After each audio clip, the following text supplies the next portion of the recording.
The third speaker is Sharath Kumari. She is the State Program Manager, Action Aid Association, Bihar, and former General Secretary, Bihar Mahila Samaj, NFIW. She has been actively working with migrant workers during COVID-19 pandemic. So we have the next speaker, Dr. Sharath Kumari.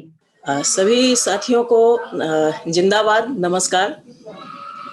सबसे पहले मैं इस पूरी जो व्यवस्था है संचालन की, मैं आप सबों का शुक्रिया अदा करना चाहती हूँ कि आपने मुझे मौका दिया है।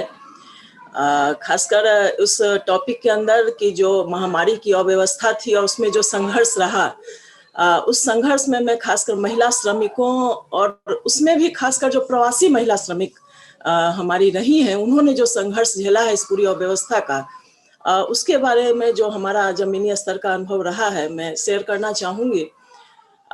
जब हम माइग्रेशन शब्द बोलते हैं या प्रवासन शब्द बोलते हैं तो हम अपनी प्रगति के लिए करते हैं तो कोई बात नहीं है, लेकिन जैसे ही वो स्ट्रेस माइग्रेशन होता है दबाव में, चाहे वह किसी भी प्रकार का दबाव हो, तो निश्चित रूप से वह स्त्री हो या पुरुष दोनों ही निश्चित रूप से बहुत सारी चुनौतियों का सामना करते हैं, बहुत सारे संकटों का सामना करते हैं। लेकिन जब हम महिलाओं की बात करते हैं, खासकर श्रमिक वर्ग की महिलाओं की बात करते हैं, तो जेंडर सेंट्रिक उनकी जो चुनौतियां हैं, जो लिंग आधारित भेदभाव की जो चुनौतियां हैं वो बहुत ज्यादा बढ़ जाती हैं और उन्हें उनका सामना करना पड़ता है। और इस कारण से उनका जो कार्य क्षेत्र है उसमें जो काम की परिस्थितियां हैं, उनके काम के जो पूरे घंटे हैं, काम में जो उनकी भागीदारी है या फिर उनकी मजदूरी है, वो सारा कुछ प्रभावित होता है और विभिन्न प्रकार के शोषण का वो शिकार होने लगती हैं। खासकर जब हम प्रवासी महिला मजदूरों की बात करते हैं, हम देखते हैं कि वह कृषि के क्षेत्र में है, वो गारमेंट फैक्ट्री में काम करती हैं, इसके अलावा वो गारमेंट फैक्ट्रीज में काम करती हैं, या जो अन्य क्षेत्रों में हमारी जो होम बेस्ड वर्कर्स हैं, जो घरेलू कामगार के रूप में बाहर जाती हैं, काम करती हैं। तो इन विभिन्न क्षेत्रों में महिलाएं काम करती हैं। लेकिन जब ये पेंडेमिक की पूरी जो डिसलोकेशन की सिचुएशन आई, तो उस सिचुएशन में जैसे ही जो लॉकडाउन का मामला आया और जो पूरी परिस्थितियां बदली, तो उस स्थिति में जो वित्तीय परिस्थितियां थी वह तो खराब हुई ही, खाद्य सुरक्षा तक का मामला उनके सामने खड़ा हो गया और फिर वापस अपने राज्य में या अपने जिलों में वापस लौटना उनके लिए सबसे बड़ी चुनौती के रूप में सामने आया। जिसे अलग अलग रूपों में हम देखें तो अभी हमारी साथी यशोधरा जी जो कह रही थी कि लौटने के दौरान जो गर्भवती महिलाएं थी या लौटने के दौरान जो उन्हें लौटने की व्यवस्था नहीं थी, तो वो या तो महामारी की शिकार थी, गोद में बच्चे थे, सर पर उनके सामान थे, और ऐसी स्थितियों में जो महिलाओं ने झेला है वो शब्दों से परे है। तो वो जो उनके स्वास्थ्य के को लेके जो पूरा मामला था उसको हमारे पुराने वरिष्ठ साथियों ने अपनी बातों में रखा है, इसलिए मैं उससे आगे बढ़ते हुए कहना चाहूंगी कि जो सबसे बड़ी बात महिला श्रमिकों की आई, जब वो प्रवासी महिला श्रमिक अपने घरों की ओर लौटे तो सबके सब लगभग बेरोजगार हो गए। खासकर मैं बिहार के संदर्भ में, चूंकि बिहार में बिल्कुल जमीनी स्तर से जुड़ के हम लोग काम कर रहे हैं, तो हमने पाया है कि जो लौट के आई हैं महिलाएं, उसमें से महिलाएं बेरोजगार हो गई हैं, कई के पूरे परिवार तक भी बेरोजगार हो गए हैं। और इन परिस्थितियों में महिलाएं सबसे ज्यादा बार्गेन की शिकार हो रही हैं कि अगर कहीं कुछ मौका मिल भी रहा है, चाहे वह मनरेगा हो चाहे कृषि के क्षेत्र में हो, तो वहाँ वो बार्गेन की शिकार हो रही हैं कि चलो आप इतनी ही मजदूरी में और इतने घंटे काम कर लो, यानी काम के घंटे बढ़ रहे हैं लेकिन मजदूरी घट रही है। तो इस तरह की स्थितियों को हमारी महिलाएं झेल रही हैं।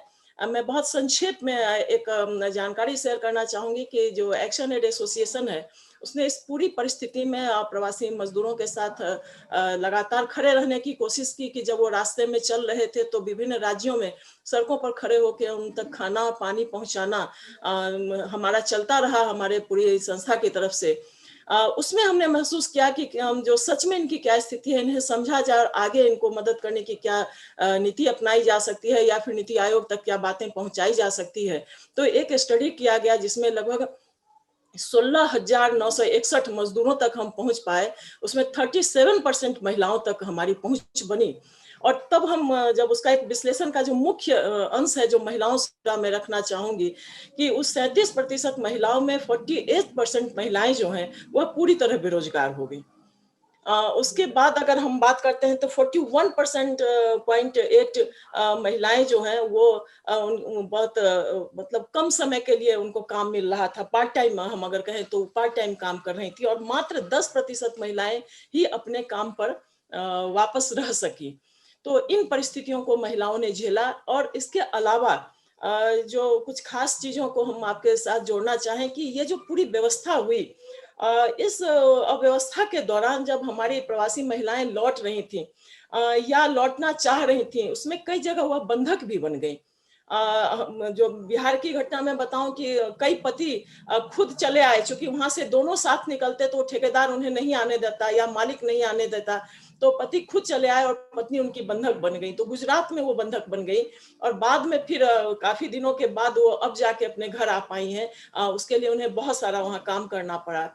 खुद बिहार में ही एक जिले से दूसरे जिले में काम करने गई थी महिलाएं, अपने परिवार के साथ गई थी, तो पूरे पूरे परिवार के साथ अपने बच्चों के साथ वो बंधक बन गई और विभिन्न प्रकार के हिंसा का वो शिकार वहां होती रही। तो खाद्य सुरक्षा से लेकर शारीरिक मानसिक प्रताड़ना का वो शिकार होती रही। तो ये जो हमारी खासकर महिला श्रमिकों की स्थिति रही। और अब जो स्थितियां आ रही हैं, जो हमारी ये स्टडी थी बिल्कुल प्रारंभिक दौर में हुई और सेकंड राउंड में, कि अभी जो नई परिस्थितियां कि जब अब लॉकडाउन खुला, धीरे धीरे लोग बाहर निकल रहे हैं, तो इन परिस्थितियों में क्या हो रहा है कि जो नए काम आ रहे हैं, चाहे वह एग्रीकल्चर के हों या मनरेगा का मामला हो, तो महिलाओं को प्राथमिकता नहीं मिल रही है उनको। और अगर उनको प्राथमिकता मिलती है तो उनसे बार्गेन बहुत ज्यादा किया जा रहा है, जो हमने पहले भी कहा कि चाहे वो काम के घंटे के रूप में हो या फिर मजदूरी के रूप में हो। और इसके साथ साथ हमारे महिला मजदूरों ने यह भी बताया कि जो काम करने की परिस्थितियां हैं, बिल्कुल ही प्रतिकूल परिस्थितियों में महिलाएं काम करती हैं। जो यौनिक हिंसा का मामला है वो तो हर समय वो तलवार उनके सर पर लटकती रहती है, खासकर जब ईंट भट्ठों में महिलाएं काम करने जाती हैं। कई बार एग्रीकल्चर के में भी इस तरह के मामले आते हैं।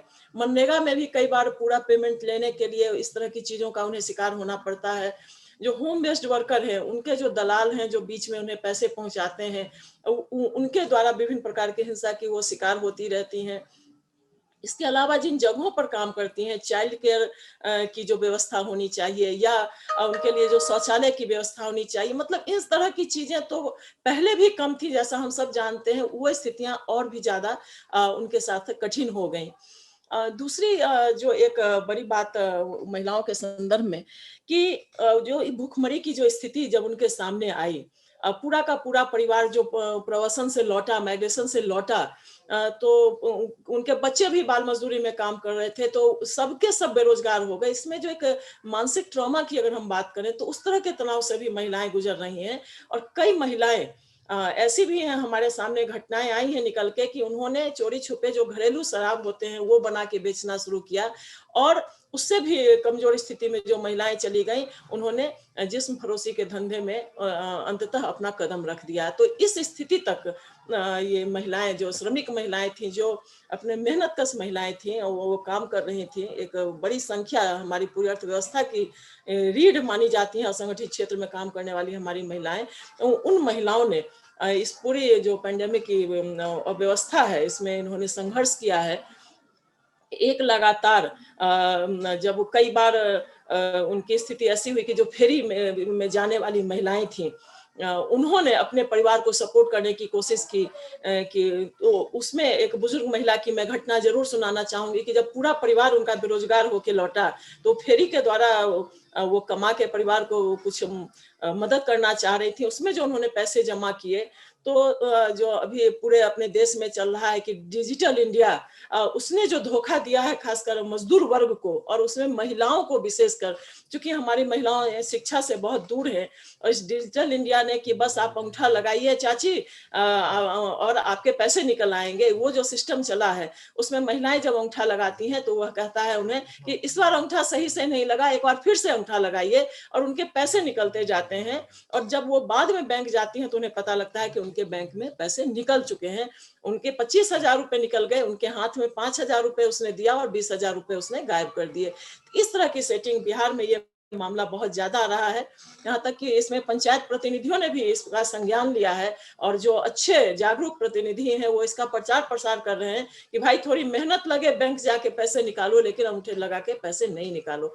और सबसे ज्यादा इसका शिकार हमारी जो मजदूर बहनें हुई हैं। सरकार ने जो 6,000 रुपए इस दौरान देने की बात की, वो जिनके खाते तक पहुंचे लेकिन उनके हाथों तक वो पैसे नहीं पहुंचे, क्योंकि वैसे समय में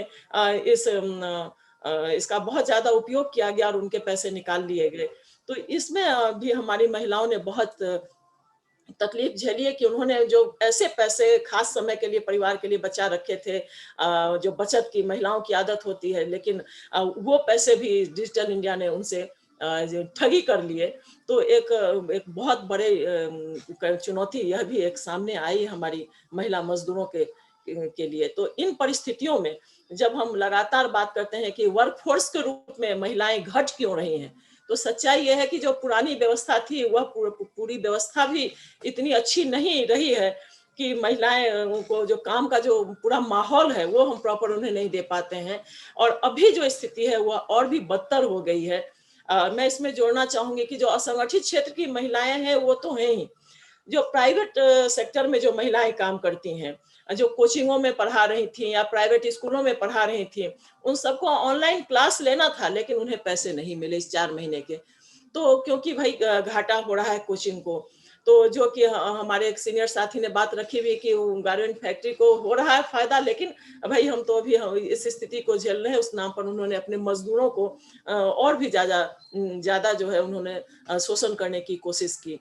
तो ये हमारी खासकर जो छोटे छोटे दिहाड़ी पर काम करती थी शहरों में आके महिलाएं, बाहर से आके ब्यूटी पार्लर्स में या दुकानों में शॉपकीपर्स को सपोर्ट करने में, रिसेप्शनिस्ट के रूप में जो मॉल सब में काम करने वाली थी वो सारे बंद हो गए। तो उस तरह की जो असंगठित क्षेत्र में काम करने वाली महिलाएं हैं उन्होंने भी इस चीज को बहुत ज्यादा झेला है। और अधिकांश अभी जो हम बात करें कि चूंकि हमारी जो बातचीत में आई कि 48% महिलाएं बेरोजगार हो गई हैं पूरी तरह से, और उसके साथ जो उनके ऊपर जो घरेलू हिंसा की पूरी जो बात आई कि एक तो डबल वर्डन, जो महिलाएं अगर थोड़ा काम करती भी रही तो उन्होंने डबल वर्डन को बहुत ही जबरदस्त तरीके से झेला है। और इस डबल वर्डन में जो हिंसा बढ़ी है उनके ऊपर, उसे हमारे साथी रेणु मिश्रा जी ने काफी विस्तार से रखा है। यह किसी एक जगह की बात नहीं है, लगभग सभी जगह पर महिलाओं ने इन चीजों को झेला है। श्रमिक महिलाओं ने विशेष रूप से इसलिए झेला है कि किसी तरह लोकल में स्थानीय स्तर पर वो बाहर निकल के कुछ कमा के लाने की कोशिश कर रहे हैं, लेकिन उनके बेटे उनके पति घर में ही रह रहे हैं, बेरोजगार हैं। तो वो बगल के घरों में जाके किसी तरह काम करके या बगल के खेतों में थोड़ा बहुत काम करके कुछ लाने जा रही हैं, वह भी कर रही हैं, घर के लिए राशन की भी व्यवस्था कर रही हैं, लेकिन घर के अंदर जो डबल बर्डन और हिंसा की भी शिकार हो रही हैं। तो ये जो बहुत ही कठिन परिस्थितियों से हमारी जो महिला श्रमिक हैं वो उन्होंने इस पूरी परिस्थितियों को झेला है। मुझे लगता है कि समय का अभाव है, लेकिन इतने कम समय के लिए भी बहुत ही महत्वपूर्ण विषय को रखने का मुझे मौका दिया। और ये विषय अपने आप में इतना बड़ा है, भविष्य में मैं उम्मीद करूंगी कि इस पूरी व्यवस्था से कि हम लोग इस मुद्दे को लेके आगे अगर काम कर सकें बेहतर तरीके से तो और भी अच्छा होगा। बहुत बहुत शुक्रिया।